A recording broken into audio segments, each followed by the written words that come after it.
Hello and welcome to Uncommonly Good MTG. I am your host, as always, the insufferable, the unsullied Dr. Yukon Suckit. Yes, that is my given name. So, if you enjoy these videos, I am pleading with you, please like to this video and subscribe to this channel. All these things will help me out in the long run. So let's get to today's topic. Today we got a deck of Dr. Suckit's own creation called ABZAN Sagas. ABZAN means white, green, and black. And so there we go. And why is it sagas? Because pretty much every card in it is sagas.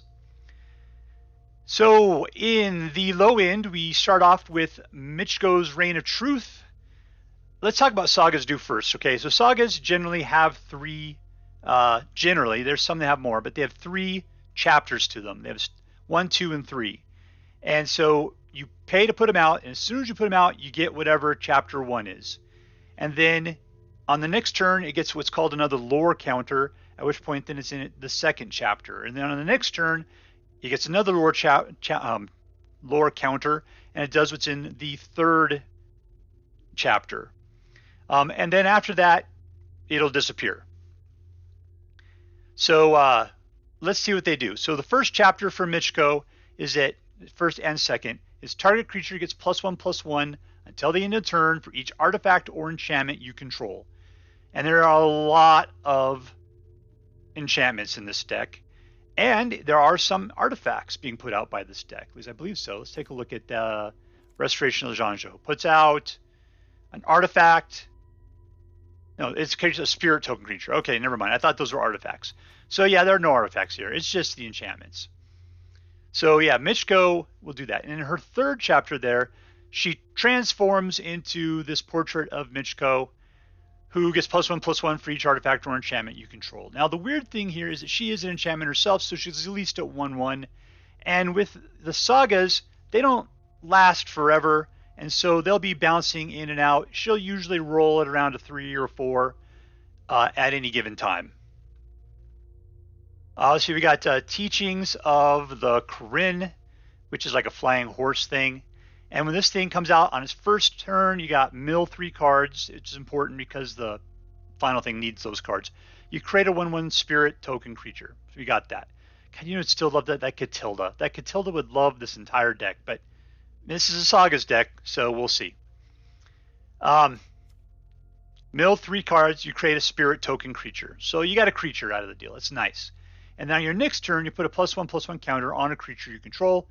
Hopefully you got at least that spirit creature. Maybe you got something else that's even better, but you can put a +1/+1 counter on something. And on the third turn, it turns into this snake monk, and who's a 1/1.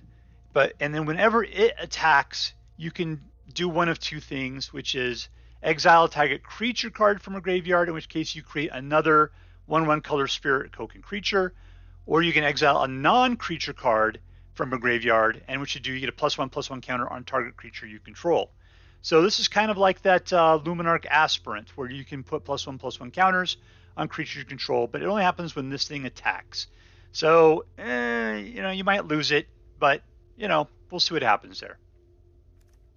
We got the Restoration of Eiganjo, I guess. Boy, I'm going to pronounce Japanese words really poorly.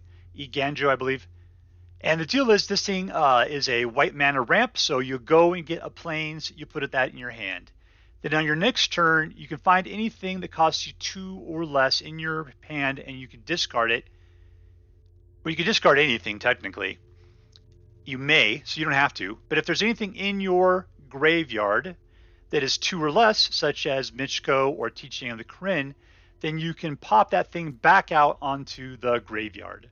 So that's really nice, especially if you can get those things outplayed and then into your graveyard. Then you can use the Restoration to pull those back out and get another use out of them.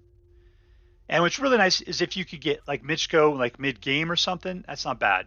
So don't worry about wasting Michiko inappropriately, because yeah, once you get your the creature part out, I believe that the Saga's exile, that's the problem. Yeah, these things are exiles. Ooh, okay, never mind. That kind of sucks to a certain degree. Well, maybe if somebody discard, or if they force you to discard it, you could definitely pull it back. If somebody forces you to discard, you could do it. If someone kills it, then you can still do it. So there's a lot of good opportunities, that kind of stuff. We've got, oh yeah, and at the end, the last thing there, you have a 3/4 dude with vigilance, which is good. And anytime he attacks or blocks, you create a 1/1 spirit creature token. So you got spirits being created. We got Wugan, or is it Jugan, defends the temple, where he pops out a 1/1 human monk creature token. So far we've got, let's see what kind of token wise here. We got spirits, and another spirit, and then we got now a monk. So that's important because if we get to Bretagard, we'll take a look at that. So anyway, we'll create a monk right there, and he's a mana monk. So we got some mana ramp going on. And then you put a +1/+1 counter on each of up to 2 target creatures. So we're pumping some stuff up. And on the third turn, you get a 2/2 flying dragon spirit. And then whenever another creature enters the battlefield under your control, you may pay X. When you do, you put X 1/1 counters on that creature. We got a lot of creatures coming into the thing. And the good part, you're not paying for them to come in for the most part. You've already paid for them. So at the time this happens, your mana is free. You can do whatever you want to with it, which means you could pump stuff into it. As long as you control 5 or more modified creatures, then this thing will gets +5/+5 and trample, so it becomes a 7/7 trample flying dragon. So hopefully you can keep it alive and you can start pump things up. You just got to get enough modified creatures out there. We got the Battle of Bretagard, and so this guy will create a 1/1 human warrior, and on a second turn he will create a 1/1 elf token warrior. And on the third turn, you choose any number of artifact tokens and or creature tokens you control with different names. And so far we've got spirit and monk and human warrior and elf warrior. And then you create a copy of each of those. So right now we could turn 4 into 8 right there. Long reach goodnight. Each opponent sacrifices a creature unless they discard a card. So it'll be either creature kill or discard, and both of those are pretty decent. And it does that for 2 turns. On the third turn, it transforms itself into a 0/4, essentially blocker, but it's not a blocker because it's got menace. And then whenever it attacks, it gets X, +X+0 until the end of the turn, where X is the number of creature cards in defending players' graveyards. This thing always ends up being 4 or 5 when it comes to that. And so hopefully if they're destroying things, hopefully they're not destroying like token creatures because they don't go to the graveyard. But anyways, if they're destroying their stupid cards, they go to the graveyard. And then this guy's pretty awesome. And he's got menace, so they have a hard time blocking him. All right, so that guy's, I've really liked him. He's really great in a discard deck, by the way, but still works. And if they're discarding creatures to the graveyard, still just good enough for me too. Okay, we got Boseiju reaches Skyward. Okay, so this is a really long way of trying to get the elemental creature that Ren and 7 puts out. But you got search your library for 2 forest cards, reveal them, put into your hand. So you got a little bit of mana ramp, slow mana ramp though. And then you can put up to 1 target land from your graveyard on top of your library. If you're really desperate for land and you happen to have some discarded into your graveyard, I suppose. So that step number 2, it tends to be the dumb step that nothing happens on. And step number 3, you transform it into a plant creature with reach, who's +1/+1 for each land you control. So you have to have like at least 4 mana just to cast this card. You're gonna have 2 more going on. So and then you'll put out 1 on each of those turns. So this thing's probably gonna be at least a 6/6, if not more, by the time that it materializes. We got Firja's. I was gonna call it Firja's, but it's Firja's Retribution. I love this in my angel deck. Love it in my angel deck, but this is the only angel there is, so it's not going to be as powerful as it is there. But this one comes out, you create an angel with flying and vigilance on turn 2. The angel token has the ability to to destroy any target creature with power less than this creature's power.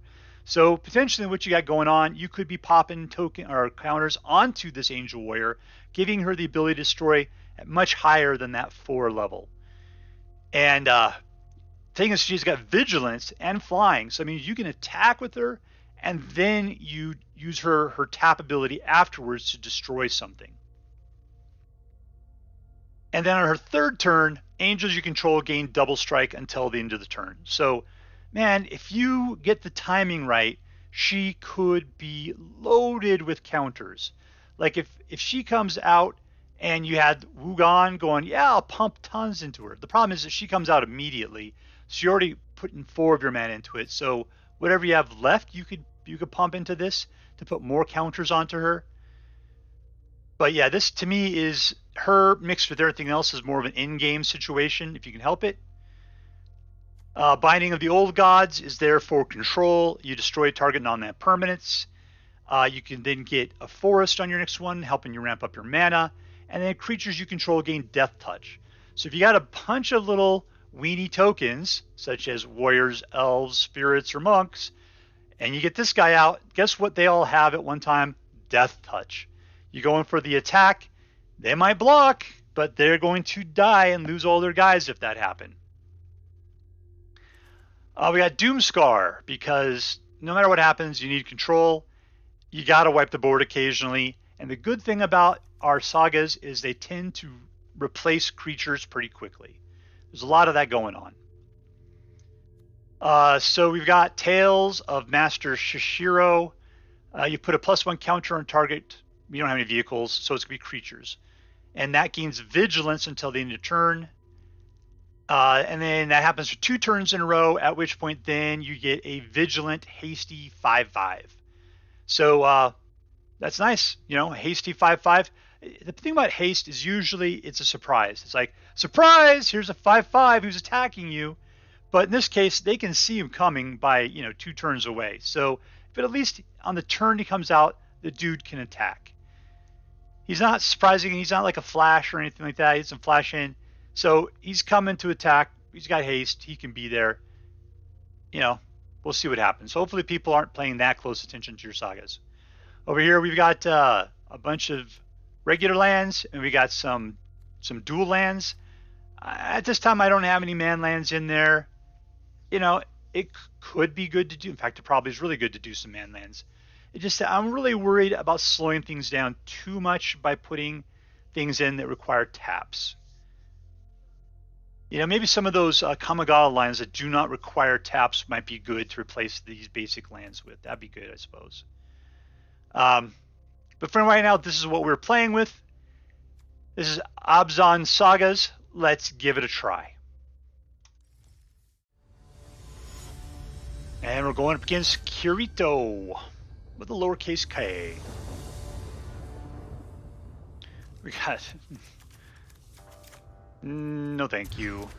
Alright, we got a little bit more mana, and we'll go ahead and keep it. Let's go ahead and toss... I can't play Binding of the Old Gods. Can't play 2 of them, so let's get rid of it.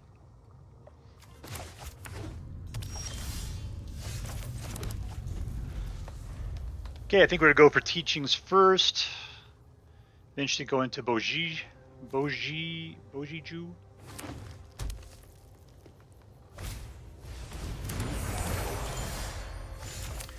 Gotta love the white mana, apparently. Yeah, it mills because it has to eat. Not this guy. This guy doesn't do anything. Haven't seen that guy before.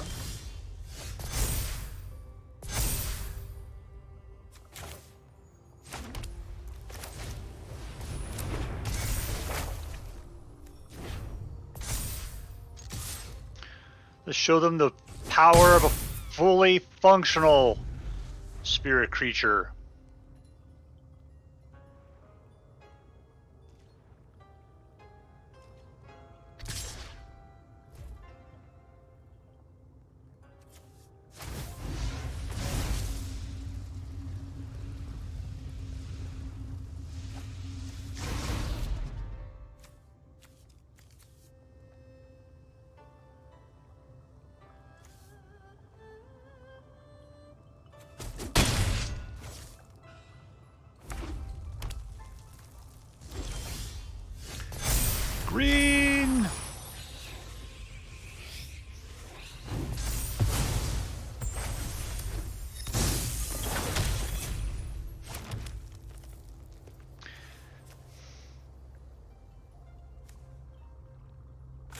I'll start off with the token creation.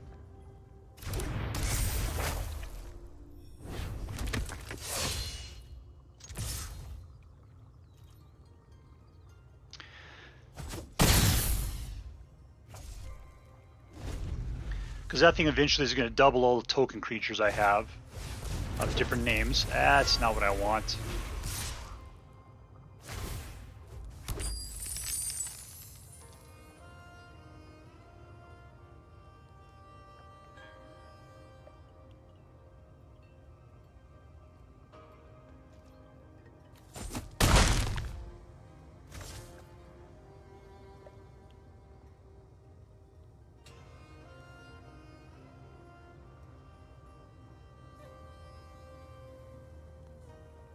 You're looking to get rid of stuff, aren't you?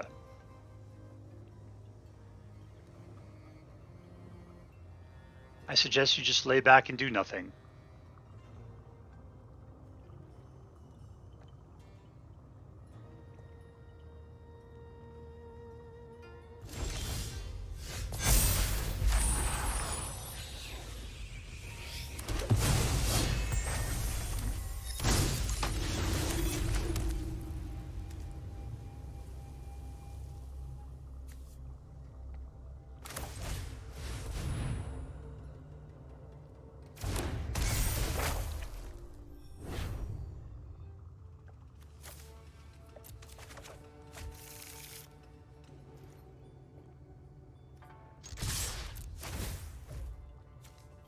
She's going to go after that guy, since he's an actual card and not a token. And that's the guy that I could afford to have die.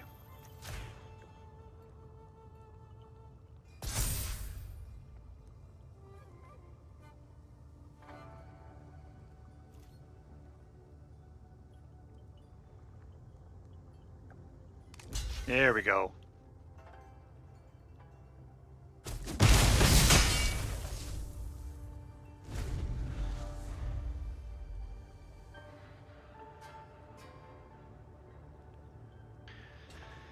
Let's see, so in this next turn, we're going to have 3 dudes duplicate. I'll still have a 3/3.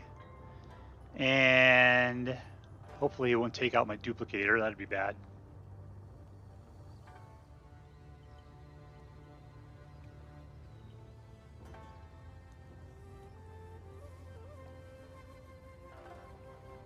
Come on, man, you're Gruul. You don't need to do anything that takes this long to think about it.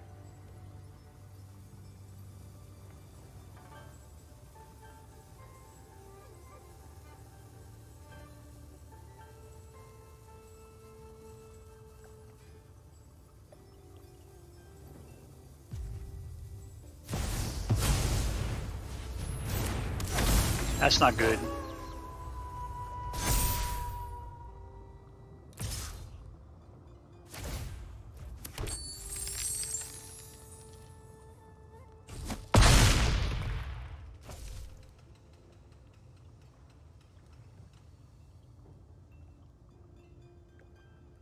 I'm really, well, I need black mana. Like I said, I'd really like to get a Binding of the Old Gods, but yeah, I need to get Binding of the Old God and a black mana.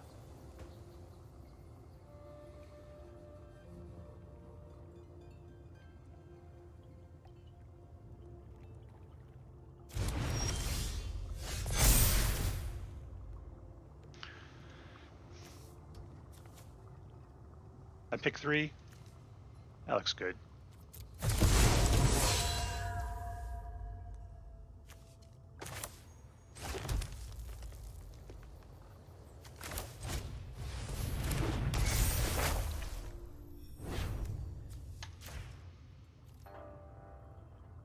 Let's go, Joe.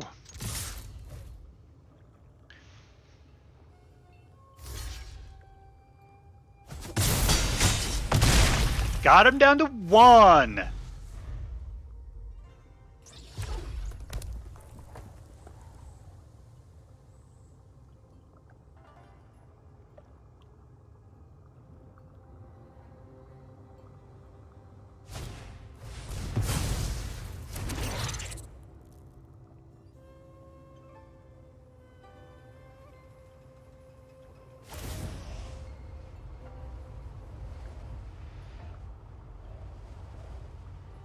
There's not much I can do with that. You throw that on your goals pen and I'm dead. But yeah, you can see though, this deck, if it had gone first, would have won.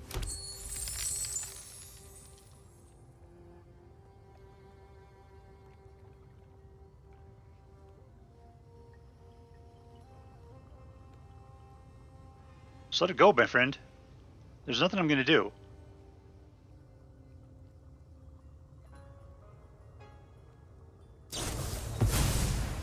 Look, you were way too cautious for playing Gruul.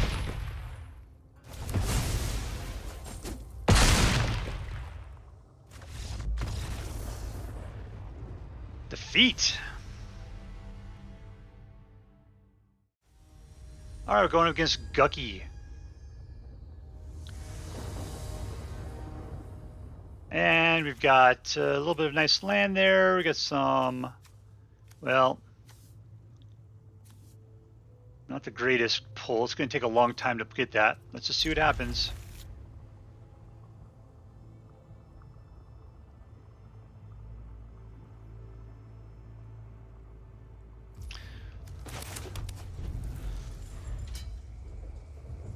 The deal is I need to get out the Restoration of Eiganjo out, and then it has to put out something. So we got a long time until creatures are coming. But we do have a Doomskar, which will help keep the board clear.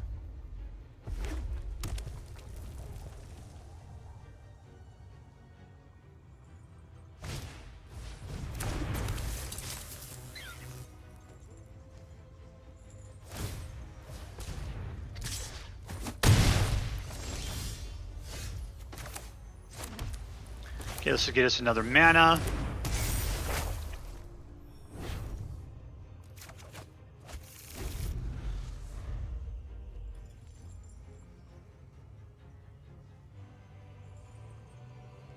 We'll get Michiko's Reign of Truth for free on the next turn.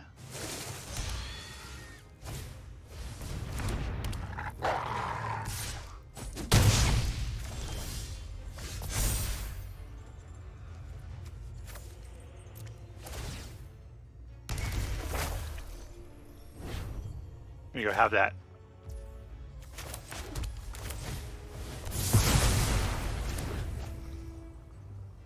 And see, the problem is that now Michiko's is going to pop off twice before I even have a creature they can attack. So the timing was wrong with that.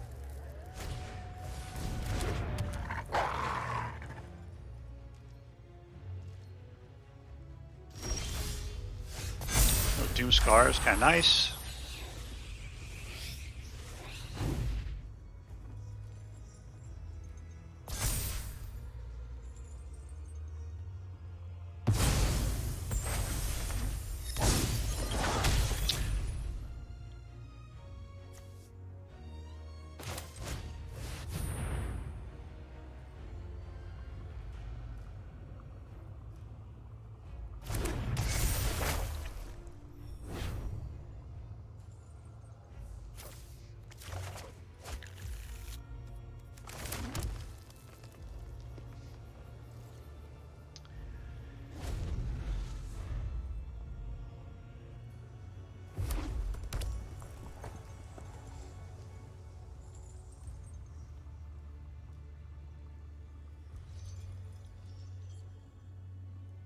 Come on down, little puppy.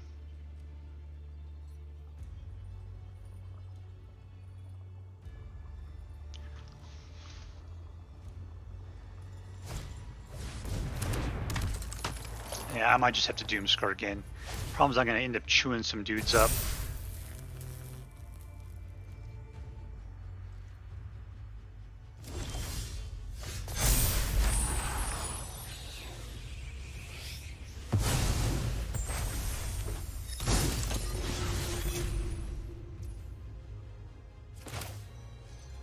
I need the black is what I really want. Should we... See, that wolf's going to get out of control. Just going for the attack. Gosh, dang it.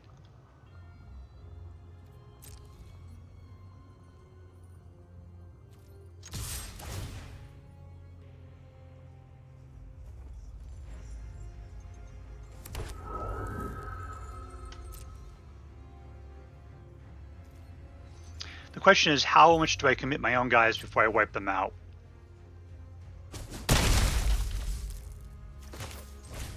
Let's just play on either discard or creature kill. So I think we might be able to overwhelm him with our forces. We'll be able to get rid of Helana, I believe, with Freya's Retribution if he doesn't chew it up himself. Because of the long reach of night.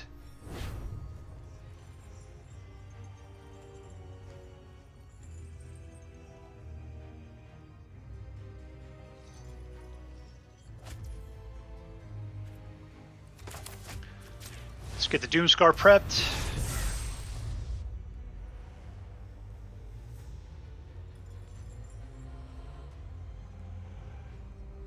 See, if he attacks with the pup, I'll just block with a spirit.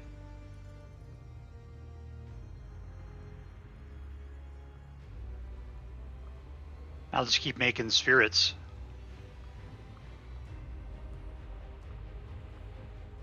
It's like I think he wants to, I'm going to say, Brawl. Blizzard Brawl. He's got enough snow-covered lands for that.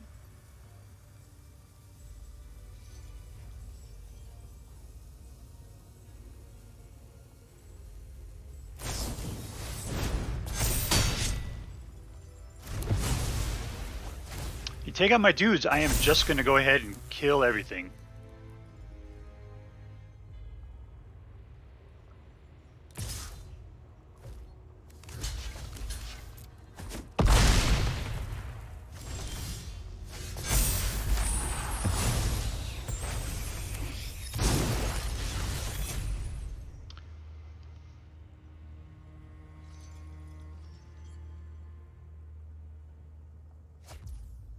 Alright, he discarded it.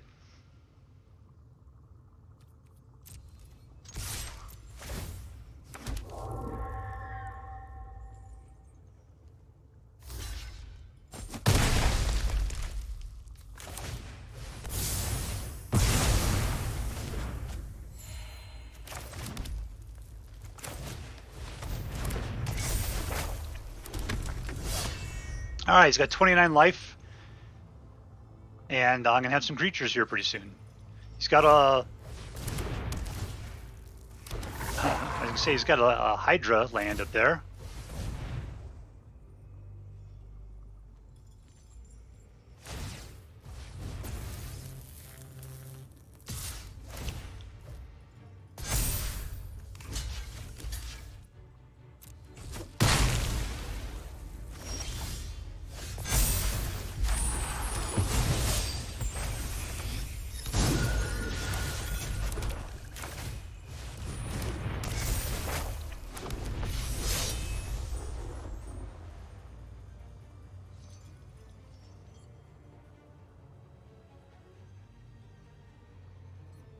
I will take out your wolf.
Four.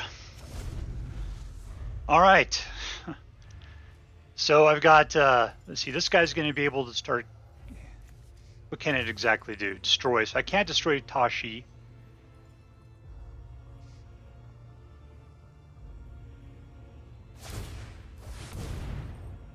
I can block him with one of my tokens. There you go. Have a good time.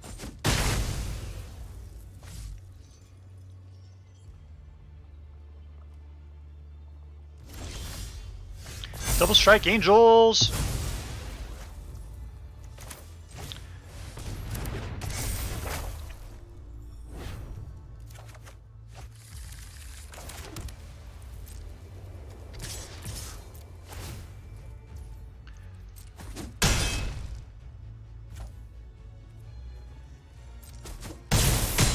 All right, we got him down to 13.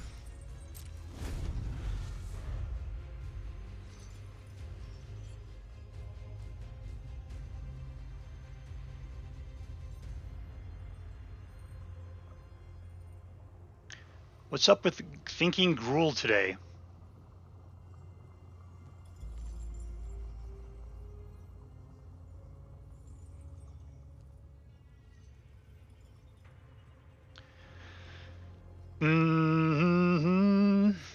The ghost of Jawa's past. You shouldn't have taken those droids.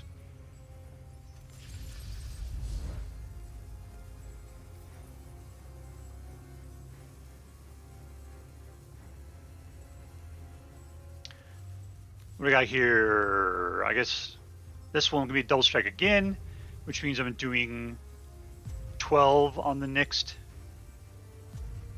round.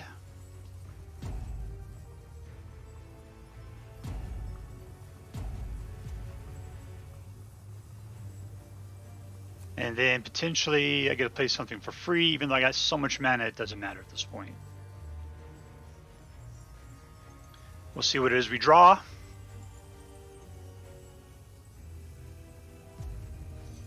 Because Toski's got to attack.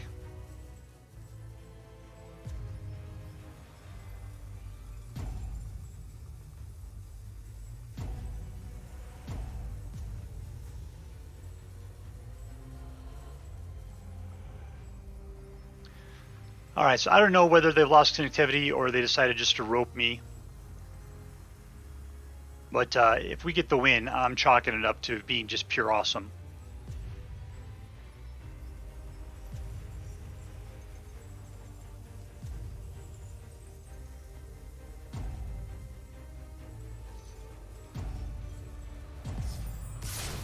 Here it comes. I wonder if that was just automatic.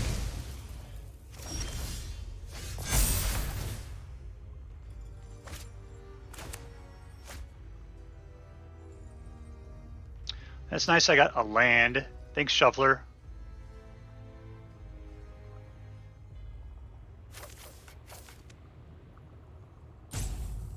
Oh, he's roping us. Okay, so that was all automatic, I gotta believe.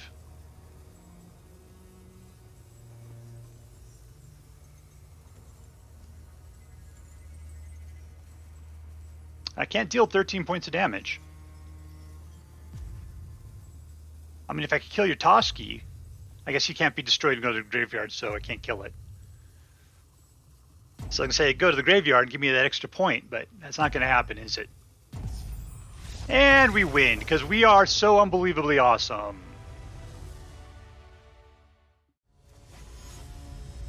And we're playing against Rodrigo. Hello, Rodrigo. I go first. We got a bunch of slow lands. Black, green, white. Got a nice selection, though. Let's keep it. Alright, we got the teachings of the Kirin. So we'll start off with a little... Let's go for green-white.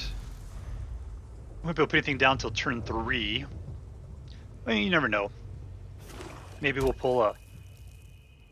We'll pull a fast land on the next turn. We did.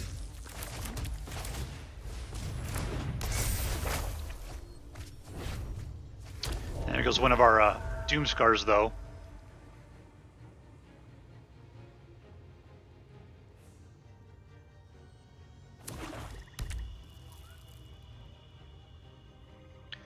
So I can get this guy up to... No, he's not the kind that grows that way. This guy, when he blossoms out, he will be.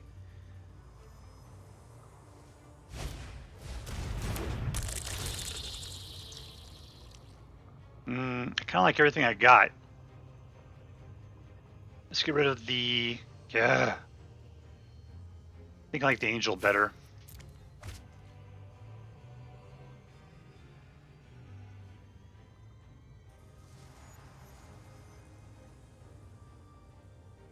Sounds like we're playing against Mono Black Discard. One of my favorites. Yeah, suck it, sucker fish. Let's go look for a plains out there.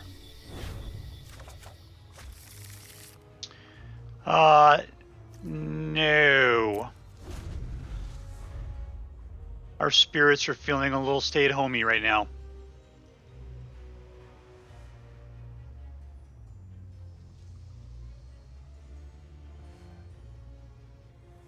But I know when he comes after a card, he's going to get a plains. Unless, of course, he says something that's non-landish.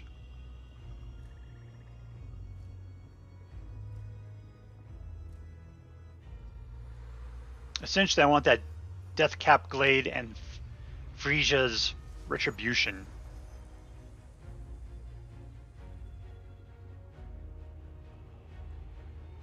Firja. Come on, Rodrigo. No time for thinking.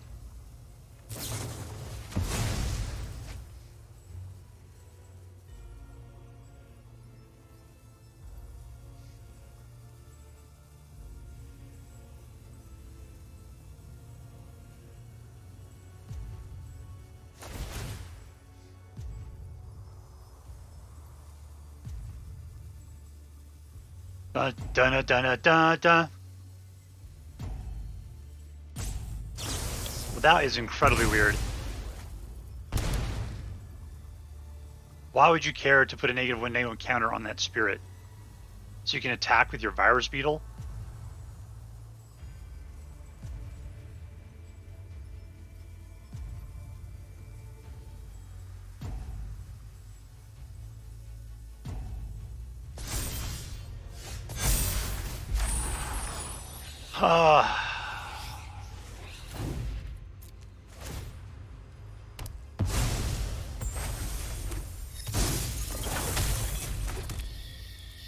Because I'm living. I'll attack!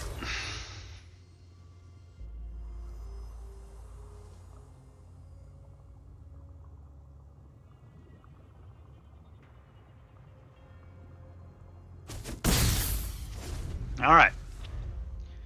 Eat that virus beetle alive.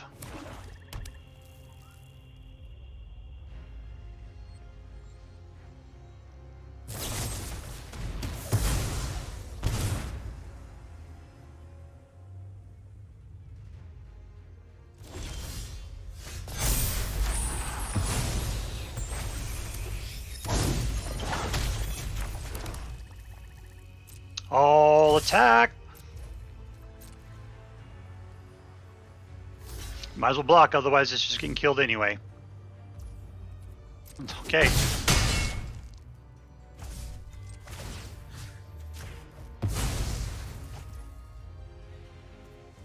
And we're good. Angel double strike on the next turn for the win.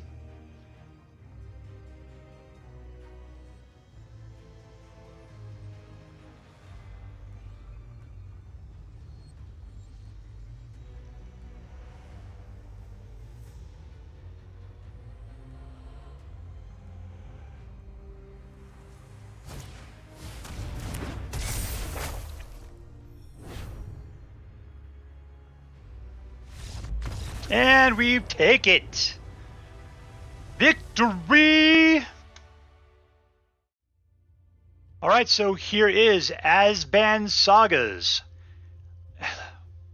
You know, I think the deck does pretty well. I mean, I haven't ran up against any control decks or anything, but they might have a hard time to deal with it. It deserves more play. So let's take a look at what the real winners were. I mean, what is so good about this deck? It just seems like there really shouldn't be. But the deal is, Sagas just provide, you know, all of this action, and it's so hard as an opponent to predict what is going to be happening next. it's constantly dumping creatures onto the battlefield and making them stronger and everything. There's just all of this activity. It's like being in a racquetball court, and just except for there's like 6 balls jumping around. That I guess that's the best effect, and it's nice when it's on your side. As you know, even then, sometimes it's hard to deal with. Like, the real deal is that I couldn't play this deck if it wasn't for Doomskar. You need board wipes. Sometimes things go out of control, and the cards I have here are not really about control. When it comes to control, we got Binding the Old Gods, we got the Long Reach of Night, but you know, those are a little slow. Long Reach of Night is very untargeted, and they can choose to discard if they felt like. So it's not really a lot of control.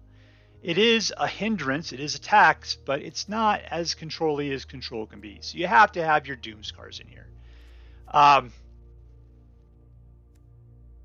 Who is the real winner? Like, here's the deal. I love what Michiko does, but the biggest problem with Michiko is that you have to wait until you have creatures in play to take the effect. Otherwise, you're giving all those pluses to somebody else. And so you got to really watch your timing with Michiko. And she's probably, that's why I have her. Otherwise, I'd have her in here four times, because she's so great.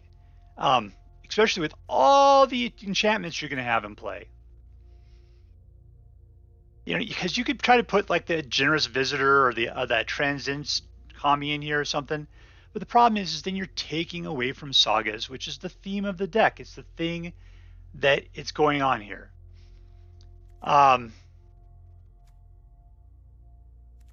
Gosh, I'm trying to take a look. It's just so hard to pin it down.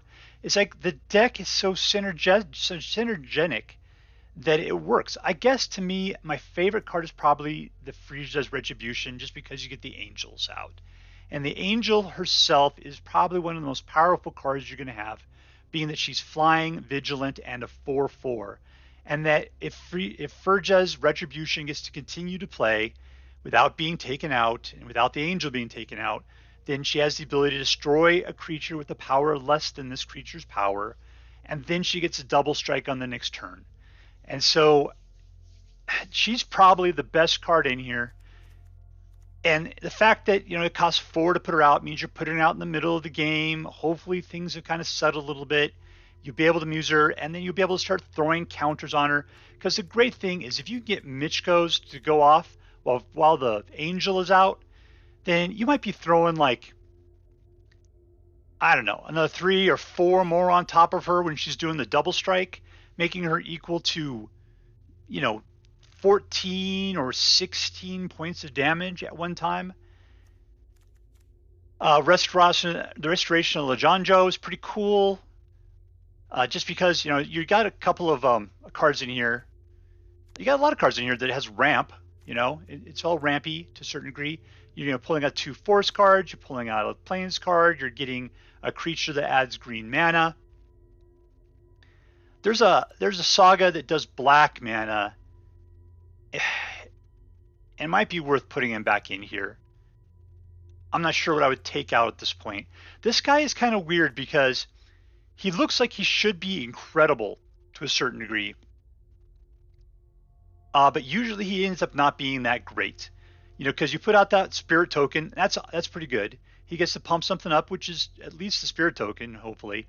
And then he can either pump himself up, or he can actually put out more spirit tokens. And so technically, if you got this battle for Bretagard going on, then yeah, pop out. Well, I guess the deal is you already got 1 spirit token. Another spirit token is not going to help too much. Because with this one here, you have to have tokens of different names. But like every time this has gone off, I've had at least 3 different token creatures out. And I've been able to have a total of 6 at some point. So, I don't know, man. It's so hard to pin if this is a good deck or not. Yet I've had terribly good luck with it. And I think more than anything else, it confuses people just seeing all these sagas playing and them trying to time out how that stuff is going to work. And it always is dumping creatures out there. So therefore, if you're playing your Doomskar, you know, usually even though you might take out 1 or 2 of your own, you got 1 or 2 coming in almost immediately afterwards. So it's really nice just it's like, I don't know, tempo for your mana. It's like a tempo deck, I guess. Because you pay into it at once and then it pays dividends over time. So what am I going to rate this deck? I'm going to give it A minus, just because I think it's a good deck. I think it's a fun deck. I feel like when you're playing it, you get to do a bunch of stuff. I'm minusing it just because I can't wrap my mind around how it does the things that it does. It's kind of like you just have to have faith in the system. So yeah, that's the A minus there. I don't know. So I hope you guys enjoyed this deck as much as I did. That's it for now. If you like this video, please make sure to like and subscribe. From all of us here in the secret underground headquarters of Uncommonly Good MTG, have a great day. See you next time. Later.